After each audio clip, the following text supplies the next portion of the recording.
Sometimes the most powerful change begins with a small act of kindness. Meet Sophie Parker, a bright, brave 7-year-old with a peanut butter sandwich and a heart far bigger than her modest riverside apartment. On a cold morning, she sees a man in need and gives what little she has. What she doesn't know? That man is Edward Blake, a grieving billionaire undercover, searching for purpose in the unlikeliest places. Set against the backdrop of California's everyday struggles, Sophie's compassion lights a fire in Edward that wealth never could. But when hidden agendas, media scandals, and betrayal threaten to pull them apart, one question rises above it all. Can genuine goodness survive in a world so quick to doubt it? Subscribe now to follow Sophie's incredible journey and discover how one sandwich sparked a legacy. The sun hadn't yet crept above the hills of Riverside, and already Sophie Parker was tying her shoes in the dim kitchen light, humming the same tune her mom always sang when the world felt too heavy.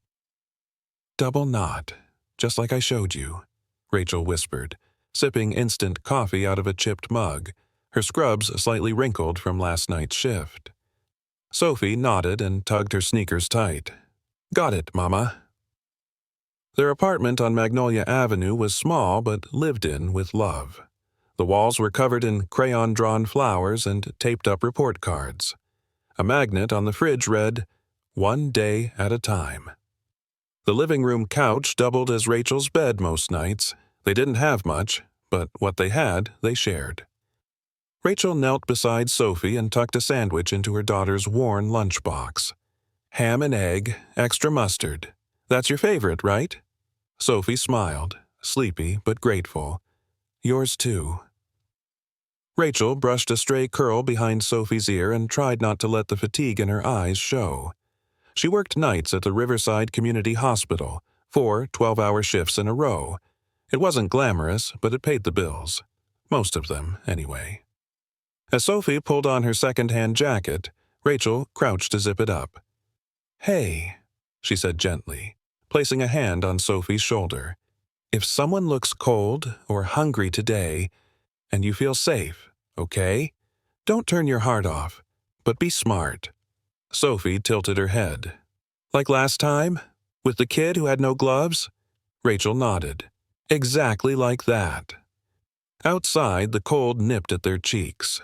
They walked hand in hand to the school bus stop, their breath visible in the morning air.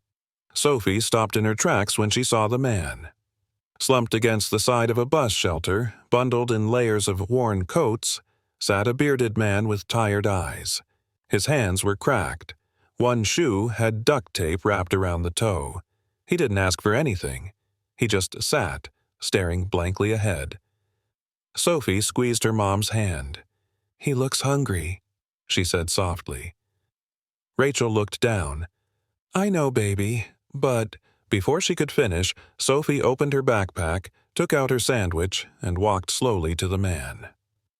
She didn't flinch. She didn't hesitate. "Mister?" she said quietly, extending the sandwich. "You should eat this. My mom says protein keeps you warm." The man blinked slowly, as if waking from a dream. He stared at the little girl, then at the sandwich, and then at the woman behind her watching with cautious kindness. "Thank you," he rasped, voice hoarse. "What's your name?" "Sophie." He nodded, visibly moved. "I'm Edward." Rachel stepped forward then, gently taking Sophie's hand again. "Come on, honey, let's get to the bus." Sophie waved once. "Bye, Mr. Edward." Edward watched them walk away, his heart heavy. He held the sandwich like it was made of gold. Inside, something shifted. Across the street, a black SUV idled. Inside, Edward's assistant, Mark Jacobs, watched through tinted glass and took notes. "That's her," Edward murmured under his breath as he approached the car. "That's the one." Mark looked up from his tablet. "You sure?" Edward nodded slowly, eyes still following the girl's silhouette as she disappeared onto the bus. "Find out everything. But be careful. No pressure, no intrusion. I need to understand." Mark glanced at him, puzzled. "She gave you a sandwich, Ed." "She gave me hope," Edward said quietly. And with that, the SUV pulled away from the curb and the quiet hum of the morning resumed. But for Edward Blake, the world had already changed. 3 days had passed since Sophie gave her sandwich to the quiet man at the bus stop. She hadn't mentioned it again, just like Rachel hadn't asked. But every morning as they passed the shelter on Mission Inn Avenue, Sophie's eyes darted toward it, searching. He wasn't there.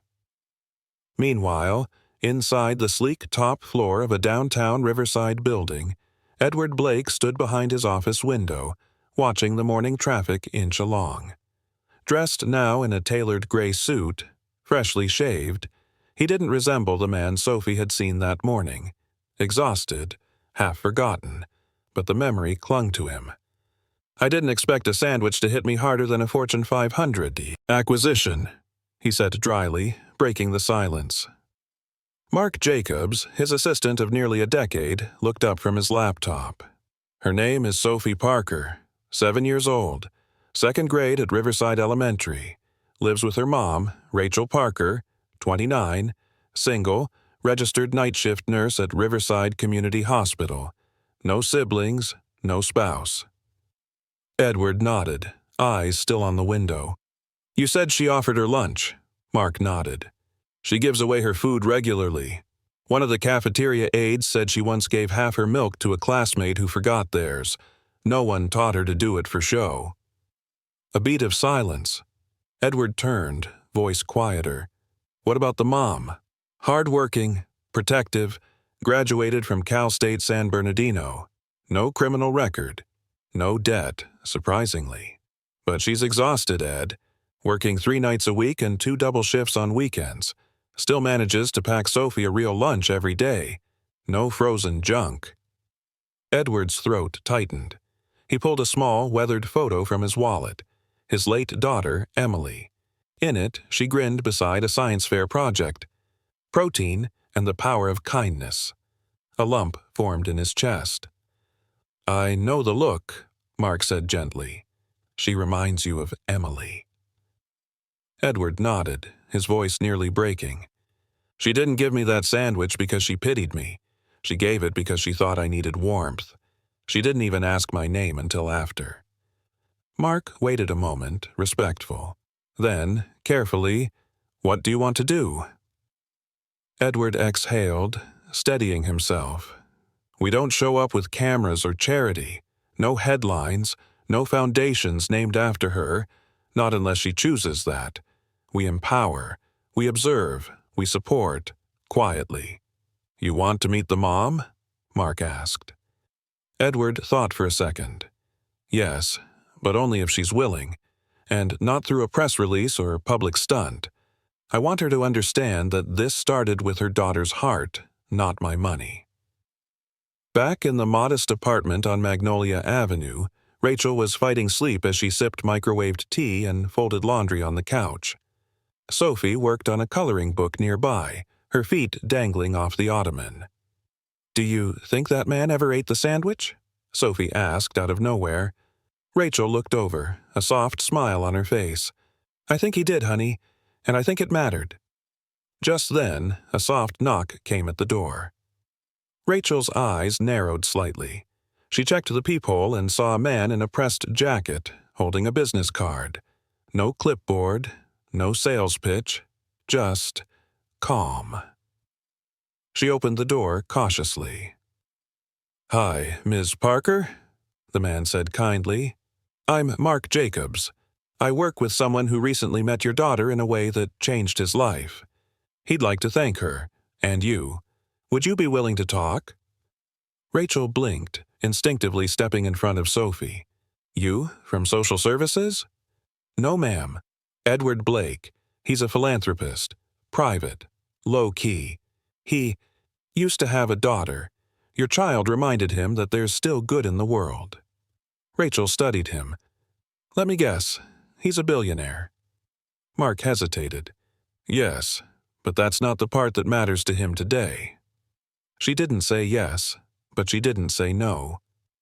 Instead, She glanced at Sophie, who was humming again, oblivious. "You tell Mr. Blake he can meet me," Rachel said, "but it's going to be on my terms." Mark nodded respectfully. He wouldn't have it any other way. The next evening, the wind carried the scent of citrus blossoms from the trees lining Mission Inn Avenue. Rachel stood outside Café Sevilla, her arms folded tightly across her chest. She wasn't dressed for a date. This wasn't one. She wore what she'd worn to her last hospital shift: jeans, clean sneakers, and her old college hoodie. She had nothing to prove. Inside the restaurant, Edward Blake sat alone at a corner table. He looked more like a professor than a billionaire tonight. Navy sweater, no tie, sleeves pushed up, a faint nervousness in his eyes. Rachel entered and scanned the room with the caution of someone who had been underestimated too many times. When her eyes landed on him, she didn't smile. She just walked over, sat down, and said plainly, "I'm here. Talk." Edward's voice was gentle. "Thank you for coming. I know this must feel strange." "I didn't come for you," she replied. "I came because my daughter has a heart too big for her shoes, and I need to know who's taking an interest in it." That stopped him short. A smile tugged at his mouth, not mocking, but respectful. "I was sitting on a bench, looking for nothing. Sophie gave me something anyway. No hesitation, no condition, just kindness. I haven't seen that in a very long time." Rachel's arms stayed crossed. "And you're what? Some undercover millionaire hoping to feel human again?" He nodded slowly. "Pretty close. After my daughter passed, I started wondering if the world even deserved good people. Then, Sophie offered me a sandwich she probably needed more than I did, and I remembered what it felt like to believe again." Rachel's posture softened slightly. "Her dad left when I was 6 months pregnant. I raised her on tips, then nursing school loans, and now double shifts. She gets her kindness from books and PBS, not fairy tales." "She gets it from you," Edward said plainly. Silence settled over the table. For a moment, Rachel looked down, letting herself exhale. "Look," she said finally, "I'm not interested in being your redemption arc, and I don't want Sophie used for some feel-good campaign or inspirational social post." "You have my word," Edward said quickly. "This isn't about exposure. It's about making sure she, and you, have options you've earned 100 times over." Rachel leaned in. "So, what do you want from us?" Edward's answer was immediate, heartfelt. "Nothing. I want to give Sophie a scholarship to a school that values empathy as much as it does academics. And I want to offer you a position at my foundation's pediatric clinic. You'd be perfect for it." "I don't take handouts," she said, eyes narrowing again. "Then don't," Edward replied. "Earn it. Interview, shadow, compete. If you get it, it's yours. If not, we find another way." Rachel studied him. He didn't blink. "And if I say no?" she asked. He smiled quietly. "Then I thank Sophie again and wish you both the best. No pressure, no strings." That was the moment something shifted. Rachel reached for her water glass and took a long sip. "You really do talk like a man who's lost something," she said softly. "I lost my daughter," Edward replied, his voice almost breaking. "But I found a reason not to keep losing." Rachel looked away, blinking quickly. After a long pause, she said, "I'll think about it." Edward nodded. "That's all I ask." As she left the restaurant, Rachel's phone buzzed. A photo from Sophie's babysitter. Sophie, curled up on the couch, cradling her stuffed bunny and grinning into the camera. Rachel stared at it, her breath catching. Maybe, just maybe, this wasn't a trap. Maybe this was a turning point. 3 days after the dinner at Café Sevilla, Rachel found herself glancing at the hallway window every few minutes. She wasn't paranoid, just alert. Something about a billionaire showing up in your life because your daughter gave him a sandwich. It unsettled your definition of normal. Sophie was coloring at the kitchen table, her tiny fingers smudged with crayon wax and peanut butter. "Mama," she said, squinting up, "when people smile without their eyes, does that mean they're pretending?" Rachel paused mid-dish. "Yeah, baby, usually." "Mr. Blake doesn't smile like that," Sophie added, almost to herself. Before Rachel could respond, there was a soft knock at the door. She wiped her hands on a dish towel and approached slowly. Through the peephole stood a man in his 40s, clean-cut, holding a clipboard. He looked less like a corporate emissary and more like someone who handled other people's lives with care. "Miss Parker?" the man asked politely when she opened the door a crack. "Yes." "I'm Mark Jacobs, Mr. Blake's assistant. May I come in for a moment?" Rachel hesitated. Sophie peeked from behind her mother's leg. "Is he the one who brings granola bars in his briefcase?" she asked. Mark chuckled gently. "Guilty." Rachel opened the door wider. "You've got 2 minutes." Mark nodded and stepped inside. He didn't pitch or persuade. Instead, he placed a simple folder on the counter and said, "I know this has all been sudden. So, here's everything in writing. The scholarship paperwork for St. Catherine's Academy, the outline for the clinic job, and a notarized document stating you and Sophie owe Mr. Blake nothing in return." Rachel flipped through the documents, her eyes catching the signature at the bottom, Edward J. Blake. "I'm not sure I believe in this kind of generosity," she murmured. Mark smiled softly. "Edward used to say the same thing before his daughter got sick. After she passed, he realized there's no balance sheet for grief, just moments. This is his way of creating new ones." Sophie tugged at Mark's coat. "Do you think I could bring my sandwich stuff to school, in case someone else needs one?" Rachel's throat tightened. Mark crouched down, meeting Sophie at eye level. "I think that's exactly why you're going to do great things."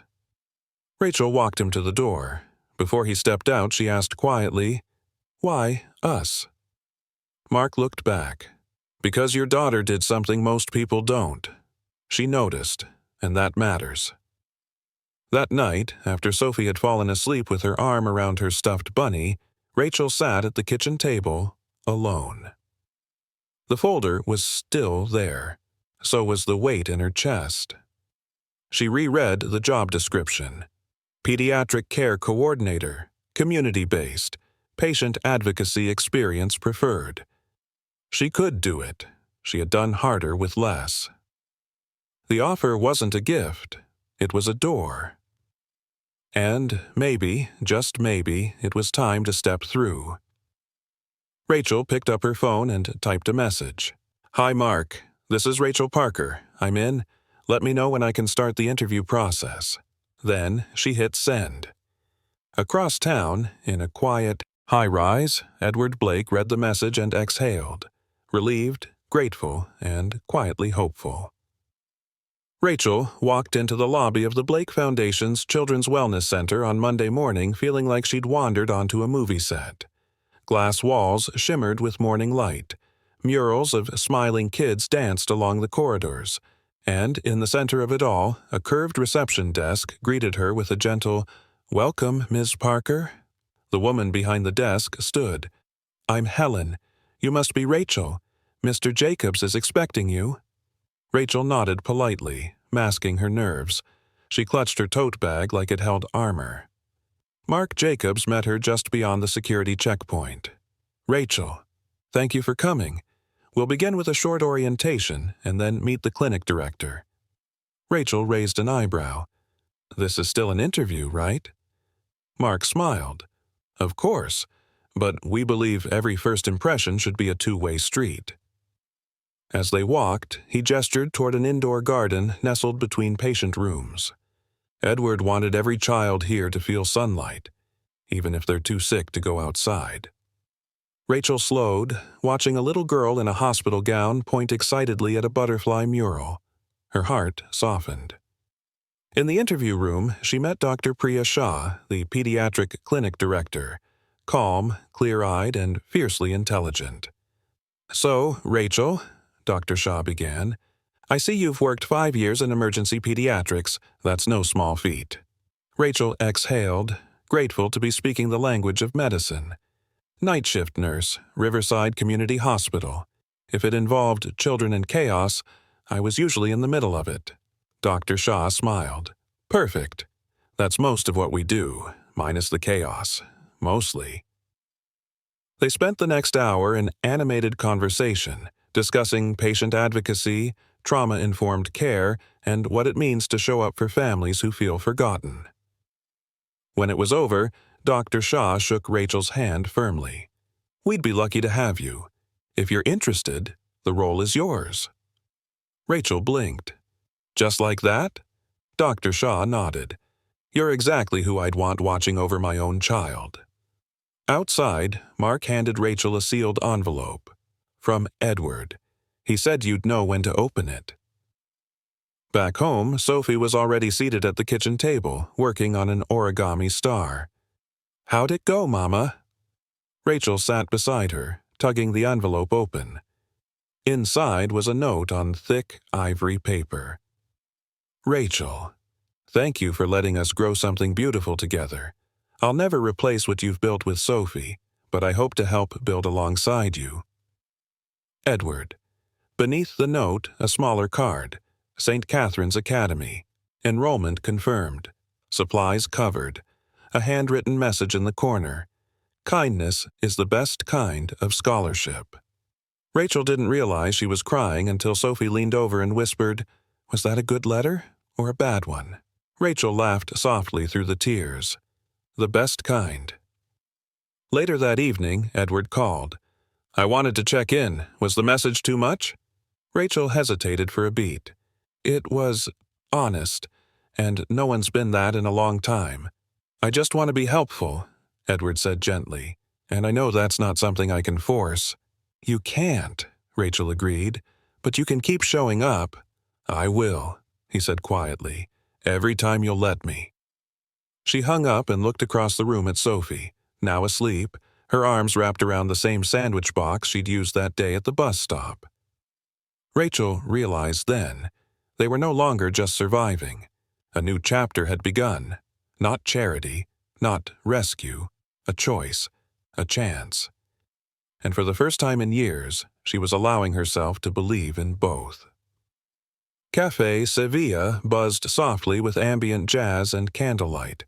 It was elegant, but warm, just like Edward had hoped. He sat at the corner booth, adjusting the cuff of his blazer, nervously glancing toward the door. When Rachel arrived, she was in simple navy blue, business casual but radiant. She scanned the room, spotted him, and walked over with cautious grace. Nice place, she said, sliding into the booth.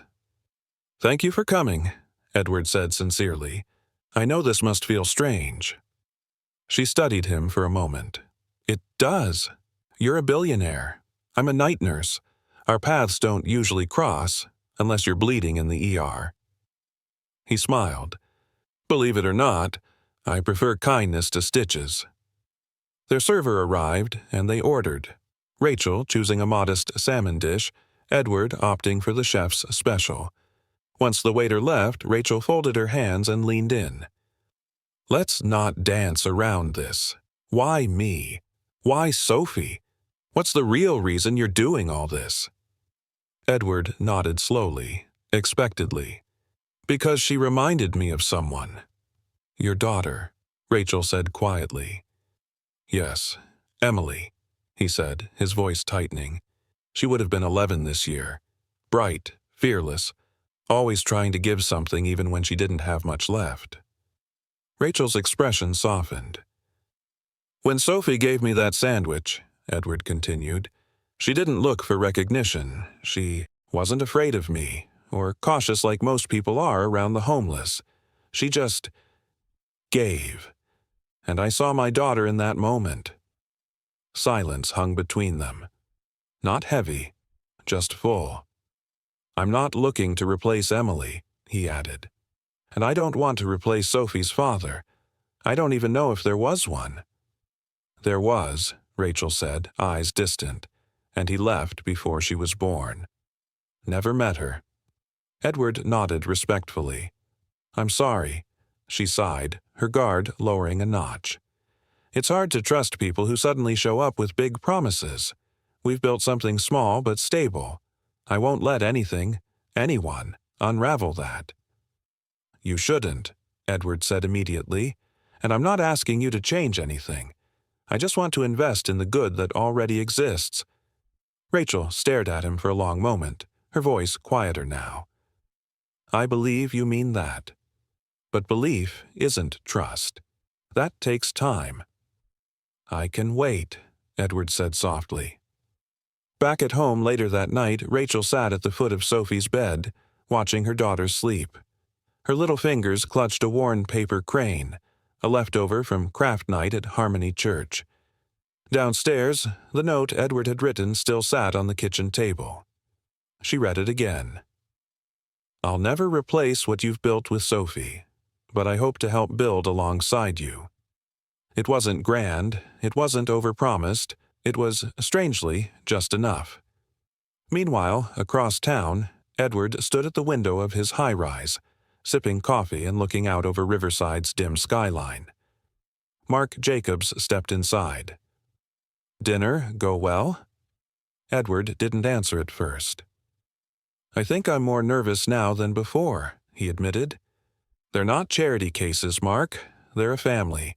And if I want to be part of that, I have to earn it." Mark tilted his head. "You usually buy your way into things." Edward smiled faintly. "Not this time." Outside, the city kept humming. And somewhere, in two very different homes, two people were starting to believe that maybe, just maybe, kindness wasn't a random act. It was a seed, and someone had finally shown up to water it. For the first time in a long time, Edward felt peace. He didn't call it happiness, not yet, but as he walked through the lobby of Blake Holdings the next morning, there was a lightness in his step that his staff noticed.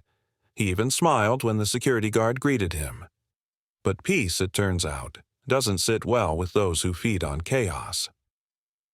That afternoon, his assistant Mark burst into his office holding a copy of the New York Sentinel. The headline screamed in bold, sensational letters, "Billionaire rescues homeless child to cope with grief. Sources say it's not the first time." Beneath it was a photo of Sophie, her sweet, innocent face slightly blurred but still recognizable, holding out her sandwich at the bus stop. Beside it, a dramatic, unsmiling shot of Edward. Edward's face tightened. "Where did they get this?" "It was leaked," Mark said, furious. "Anonymous source. My money's on Thomas." Thomas Kane, Edward's brother-in-law and a board member at Blake Holdings, had been waiting for a chance like this. Edward had cut back Thomas's discretionary spending 6 months ago. Since then, the man had made it his mission to undermine Edward's every move. And now, he had crossed a line. Edward slammed the paper onto his desk. "This isn't just about me. This puts Sophie in danger," Rachel called within minutes. Her voice trembled with controlled panic. "She saw it, Edward. Someone brought the paper into school. She's crying. I had to pull her out early." Edward's chest tightened. "I'm so sorry, Rachel. I'll handle it, I promise." "No. We'll handle it," she said firmly, her voice breaking. "But I need to know we're not walking into a media circus."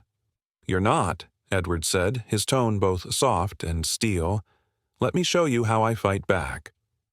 By that evening, Edward's team had edited together the security footage from the morning Sophie handed him the sandwich. No music, no commentary, just the pure, simple act of kindness caught in real time. He posted the video to his verified social channels with a caption that read, "This is Sophie Parker. She gave her only sandwich to a stranger. No press, no promise of reward, just empathy. If you're going to tell our story, tell it right." Edward Blake. Within hours, the post exploded. Public opinion flipped overnight. Comments flooded in. "This child is more decent than half the boardrooms in America. We need more people like her, and more people like Edward who see her." Edward's phone buzzed with messages from prominent public figures and journalists asking for exclusive interviews. He declined them all. Instead, he picked up his phone and texted Rachel. "We fight with truth. You raised her right. That's our armor."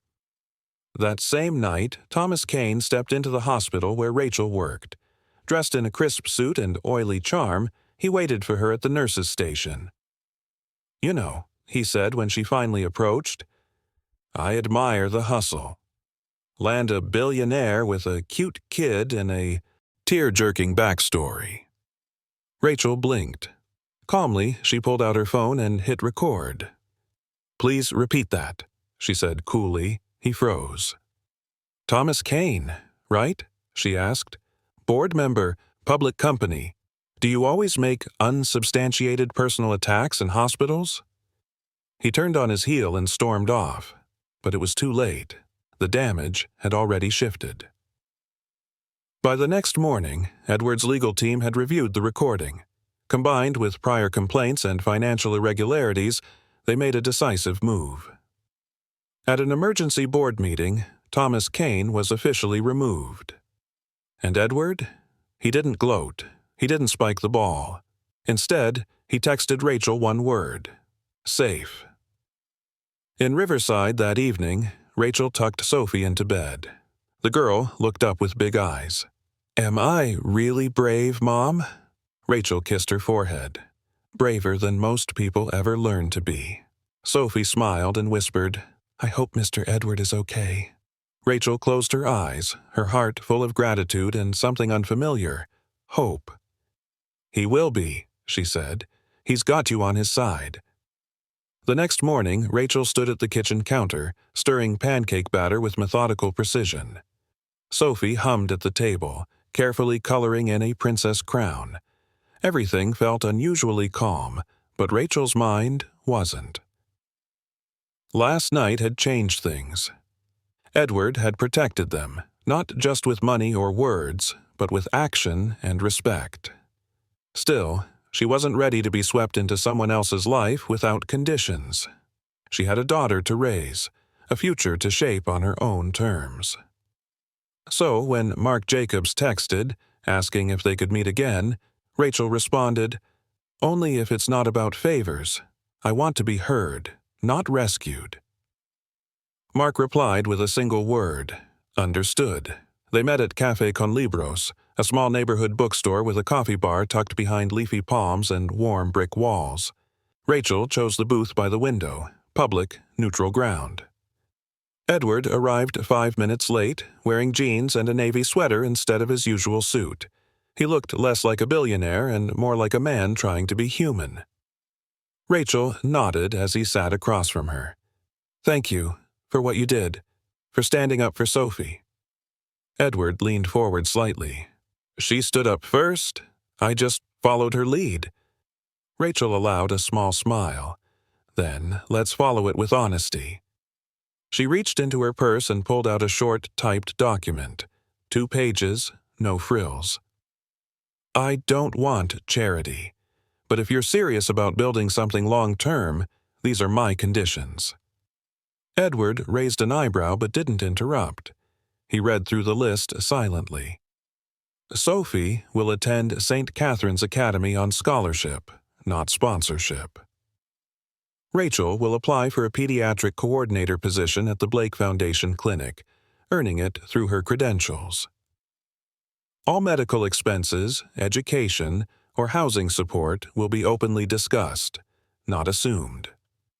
Sophie's story will never be used for marketing or press. After reading, Edward looked up. "I agree," he said without hesitation. Rachel blinked. "No negotiation?" "I don't negotiate with dignity," he said gently. "You're not a case study, Rachel. You're a mother, and you're asking to earn your place, not be handed one. That's more integrity than most executives I know." For the first time, Rachel allowed herself to relax. Her voice softened. "You know, she still calls you that man with the kind eyes."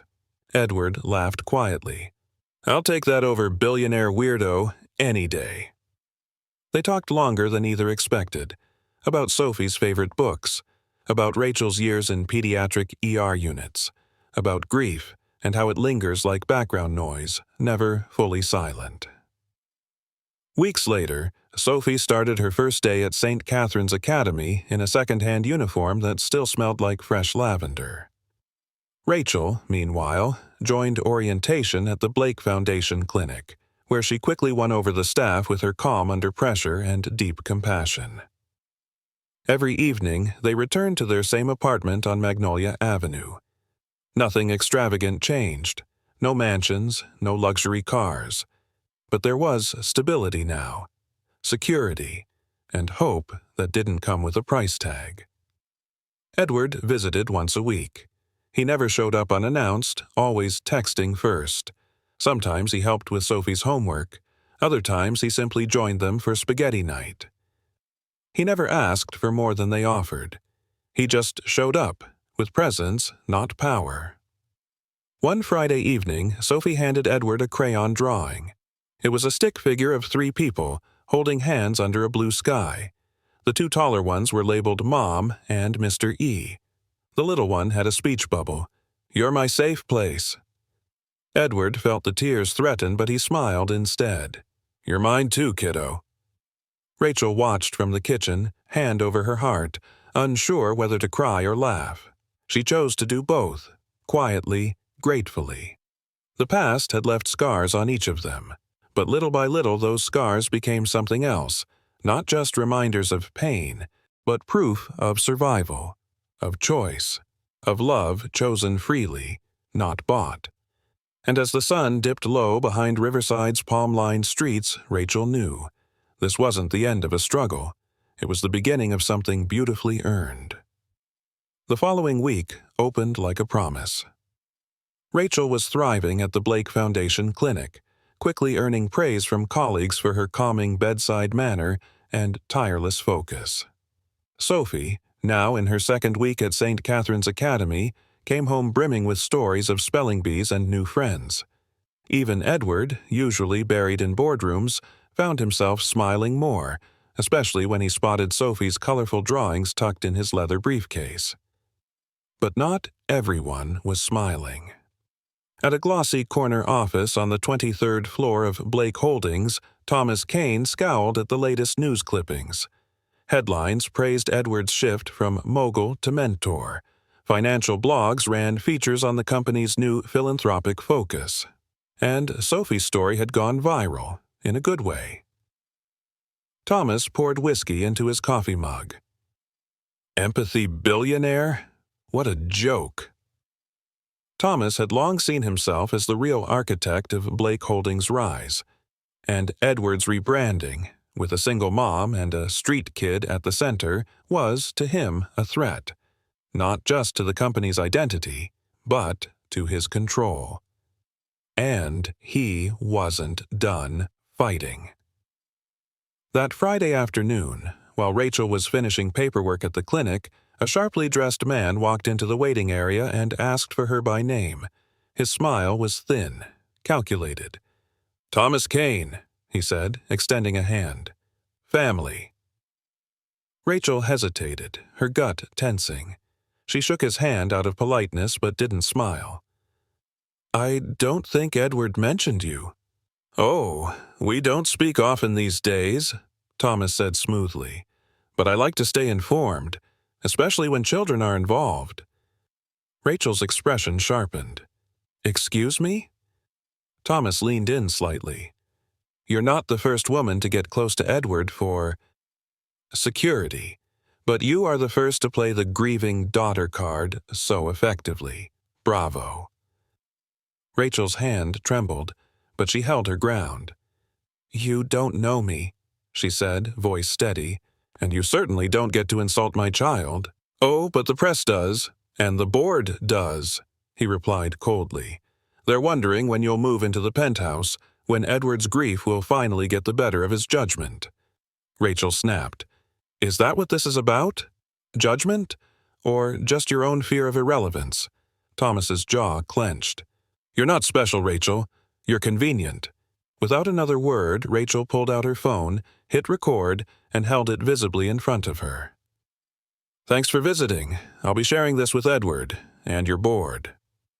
Thomas, realizing he'd miscalculated, left in a huff. but Rachel's hands shook for an hour afterward. Later that evening, at Edward's home, Rachel played the recording. He didn't interrupt once, just sat quietly, jaw tight, eyes burning with fury. When it ended, he exhaled slowly. "I'm sorry you had to deal with that," he said finally. "He's always been toxic, but now he's dangerous." "What do we do?" Rachel asked softly. "We fight with truth," Edward said, rising to his feet. The next day, Edward's legal team filed formal charges against Thomas Kane for defamation, intimidation, and internal sabotage. Rachel's recording was entered as evidence, but that wasn't all. For months, Edward's compliance department had been tracking irregularities in company accounts. With the added pressure, Thomas's former assistant came forward, revealing that Thomas had embezzled over $2.4 million in foundation funds. By Monday morning, Thomas Kane was removed from the Blake Holdings board. And Edward? He issued a short public statement. "We do not reward cruelty disguised as concern. Our values are clear. Protect the vulnerable, act with empathy, and pursue truth, no matter how uncomfortable it is." That night, Rachel sat on the porch of their small apartment while Edward helped Sophie build a Lego castle on the living room floor. Laughter echoed out to the windows. Rachel smiled through tears she didn't expect. Not because things were perfect, but because, for once, someone powerful had chosen to stand beside her instead of above her. And that changed everything. The days after Thomas Kane's removal unfolded like a long exhale. For the first time in years, Edward Blake walked into the Blake Holdings boardroom not as a CEO clinging to legacy, but as a man rebuilding his purpose. And for the first time in her life, Rachel Parker didn't feel like she was surviving. She was thriving, on her own terms, with her head high and her daughter smiling wider every day. But even in the still waters, ripples find a way. That Thursday morning, over breakfast in the penthouse kitchen, Sophie looked up from her cereal, lips pursed thoughtfully. "Mom?" she asked, brushing crumbs from her shirt. "Can I ask you something?" Rachel set down her coffee. "Of course, sweetheart." "Why did Mr. Blake cry when I gave him that sandwich?" Rachel blinked. The question landed heavier than she expected. She glanced across the island to where Edward sat reading a digital brief, catching the question mid-sip. He lowered his cup. "Well," he said gently, "sometimes kindness feels like rain in a desert. You don't realize how dry your heart has gotten until someone waters it." Sophie considered this, then nodded slowly and returned to her cereal, satisfied. Rachel glanced at Edward. His eyes shimmered with emotion. A silent thank you passed between them.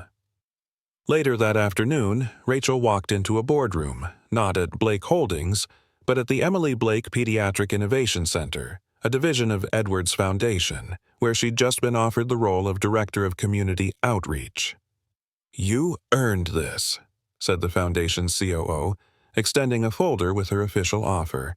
"And frankly, the way you've handled everything, we're lucky to have you." Rachel's voice caught. She cleared her throat and nodded. "Thank you. I won't let you down." "You haven't yet," the woman replied warmly. Meanwhile, Edward stood alone in his daughter's old room. Though unchanged since the day Emily passed, soft lilac walls, glow-in-the-dark stars still clinging to the ceiling, he found himself staring at a shelf now half filled with Sophie's books. Not replacements, additions. A tiny toothbrush sat beside the framed picture of Emily in her hospital bed. He closed his eyes and whispered, "I think you'd like her," and he meant it. That weekend, Rachel and Sophie moved into a brownstone in Riverside, one Edward quietly purchased in Sophie's name through a trust after Rachel refused to accept it as a gift. It had a sunroom, a tiny backyard garden, and enough room for art projects, sleepovers, and quiet Saturday mornings. On their first night, Edward joined them for dinner. Sophie made her signature PB&J sushi rolls, and Rachel lit candles in old mason jars. They ate on the floor, legs crossed, laughing through every story. After dinner, as Rachel rinsed dishes, Sophie crawled into Edward's lap. "Can I ask you one more thing?" He smiled. "Anything?" "Do I remind you of your daughter?" "Emily?" Edward's throat tightened. He placed his hand softly on hers. "Yes," he said honestly, "not because you look like her, but because you care like she did. You see people." Sophie tilted her head. "That's what Mom says empathy means." Edward nodded, eyes wet. "She's right." Sophie leaned her head on his shoulder. "Then I think I have a little bit of her in me too." Later, as he left the brownstone and walked down Magnolia Avenue, Edward paused at the garden gate. He looked back at the glowing windows and heard faint laughter from inside. Not so long ago, he was a billionaire haunted by loss, hiding behind investments and iron gates. Now, he was something else entirely. Not fixed. But finally healing. The first signs of spring had just started to peek through the gray skies of Riverside. Tiny blossoms clung stubbornly to the branches outside the Emily Blake Pediatric Innovation Center. Inside, the conference room buzzed with anticipation. Today wasn't just about science or funding. It was Sophie's 9th birthday, and the launch of a future she helped build. Edward stood at the edge of the room, arms crossed, watching Rachel pin up handmade posters beside sleek digital displays. Charts outlining new pediatric diagnostics were side by side with Sophie's crayon-drawn feelings maps, and a construction paper heart labeled "Hope is Medicine." Guests began to arrive: doctors, donors, former patients. But all eyes eventually found Sophie as she stepped up to the microphone, clutching a speech printed in Comic Sans with doodles in the margins. Her voice trembled at first, then steadied. 5 years ago, I gave a sandwich to a man sitting alone at a bus stop. I didn't know he was a billionaire. I just knew he looked tired and hungry. The room laughed gently. But I didn't just give him lunch. He gave me everything else. Rachel blinked back tears. Sophie continued, "My mom says that kindness is contagious, that it grows when you let people in. Mr. Blake let us in, and now we're building something big, a place where kids who feel invisible can be seen, where moms who feel tired can be helped, where kindness is the first diagnosis." A pause. "And it started with a sandwich. So, if you ever think one small act doesn't matter, I hope you remember me." She smiled, radiant. Applause thundered. Edward swallowed hard, his heart aching and full at the same time. After the event, while Sophie twirled in her birthday dress near the refreshment table, Rachel approached him. "I used to think the hardest part of being a mom was protecting her from the world," she said softly. "Now I know. The hardest part is letting the world see just how much she has to give." Edward smiled warmly. "She learned that from you." "No," Rachel replied, placing a hand gently on his arm. "She learned it from both of us, that evening back at this brownstone." They sat in the living room surrounded by empty gift wrap and half-eaten cupcakes. Sophie had fallen asleep in a pile of blankets and glittery birthday cards. Rachel curled up at the other end of the couch. "You know she wrote that whole speech without help?" "I believe it," Edward chuckled. "She speaks with more clarity than most of my board members." Rachel laughed, but then grew quiet. "You really meant to stay, didn't you?" Edward looked at her. "I thought I was rescuing someone," he said quietly. "But really, I was the one being saved." Rachel's eyes shimmered. "You didn't just show up, Edward. You stayed. You changed. That matters." They sat in silence, the kind only people who trust each other completely can share. The city hummed outside, but inside, everything felt still. Safe. Finally, Edward whispered, "There's one last thing I'd like to do." He pulled a slim envelope from his jacket pocket and handed it to Rachel. "What is it?" "Something I should have offered long ago." She opened it slowly. Inside was a signed legal document. Shared guardianship. "I thought about adoption," he said, "but she has a mother. What she needs is two people who choose her equally." Rachel stared at the paper, overcome. "Are you sure?" "Absolutely." Rachel leaned into his shoulder, tears sliding freely now. "She's going to be okay," she said. Edward looked at the sleeping girl across the room and smiled through the ache in his chest. "She already is." 5 years had passed since Sophie handed over her sandwich on that cold riverside morning.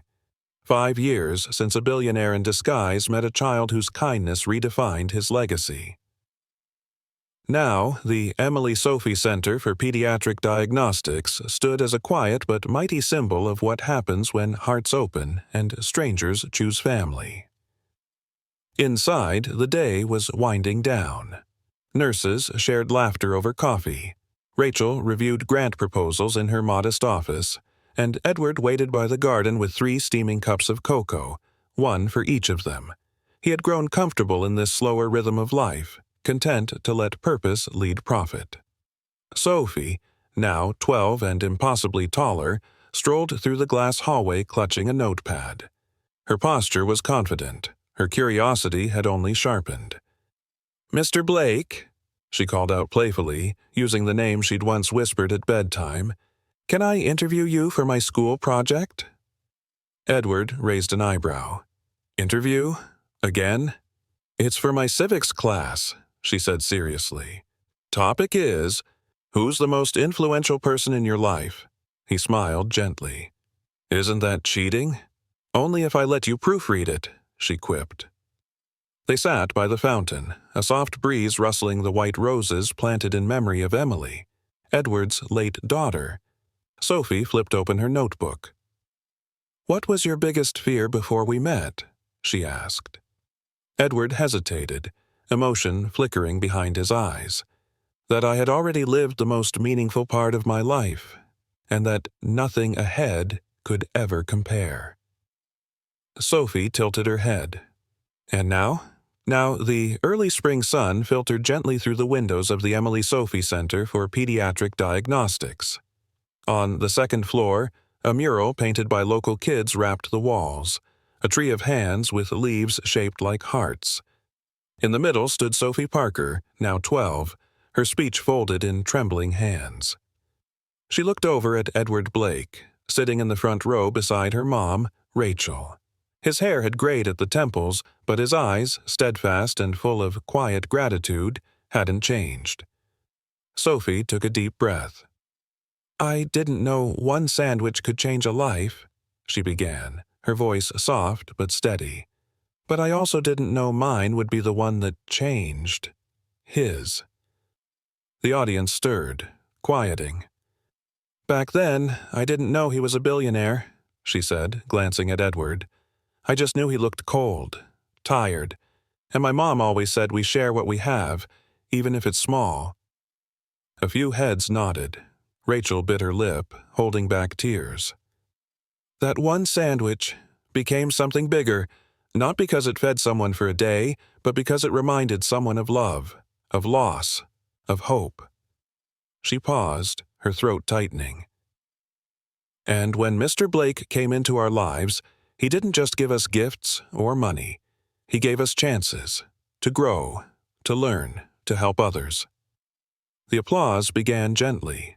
Edward blinked rapidly, pressing his fingers together to keep from wiping his eyes in public. Sophie smiled at her mom. "And my mom, she taught me everything I know about real strength, about kindness that doesn't ask for anything in return, and about never being afraid to speak the truth." Rachel's hand instinctively reached for Edward's. He took it silently, their bond forged in trust, not charity. Sophie closed her folder, breathing deeply. This center is for kids who need answers, who need hope. It's for kids like me, and like Emily, she said, turning to look at the portrait of Edward's late daughter hanging near the entrance.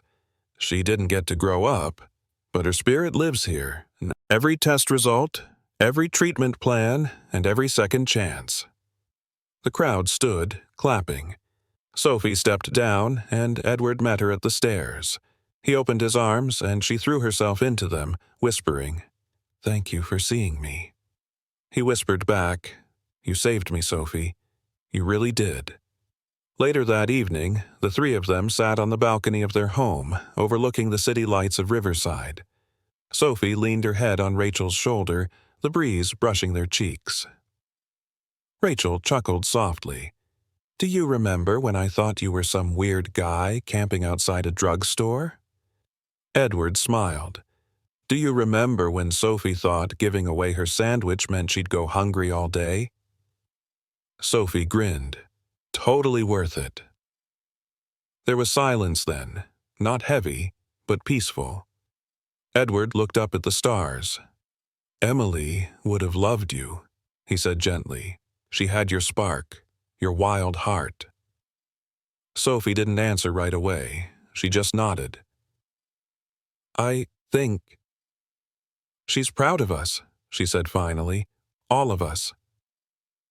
And in that moment, surrounded by warmth, by family, not defined by blood but by choice, they all knew she was right. Not every story starts with fortune, but some end with something far more valuable. Love, legacy, and a sandwich that changed the world.